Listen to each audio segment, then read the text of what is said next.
திருவாரூர் மாவட்டத்தில் நெற்பயிர்கள் அறுவடைக்கு தயாராக உள்ளதால் நெல் கொள்முதல் நிலையங்களை அரசு உடனடியாக திறக்க வேண்டும் என விவசாயிகள் கோரிக்கை விடுத்துள்ளனர்.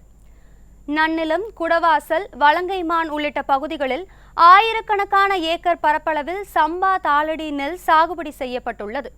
நெற்பயிர்கள் அறுவடைக்கு தயாராக உள்ள நிலையில் சில பகுதியில் விவசாயிகள் அறுவடை செய்ய தொடங்கியுள்ளனர். போதுமான அறுவடை இயந்திரங்கள் இல்லாத காரணத்தினால் அறுவடை செய்ய விவசாயிகள் சிரமப்பட்டு வருகின்றனர்.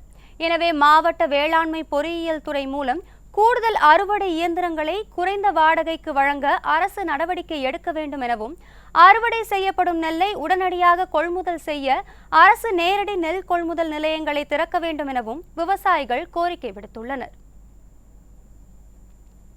இயந்திரங்களை தெரிவிக்க வேண்டும்.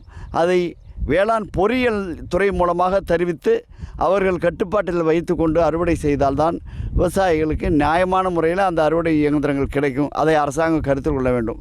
அதற்கு பிறகு அறுவடை செய்த நெல்லை கொள்முதல் உடனடியாக செய்வதற்கு உரிய ஏற்பாடு, அது நேரடி நெல் கொள்முதல் நிலையங்கள் முன்பு இருந்த இடங்களிலேயே நேரடி நெல் கொள்முதல் நிலையை உடனடியாக உருவாக்க வேண்டும்.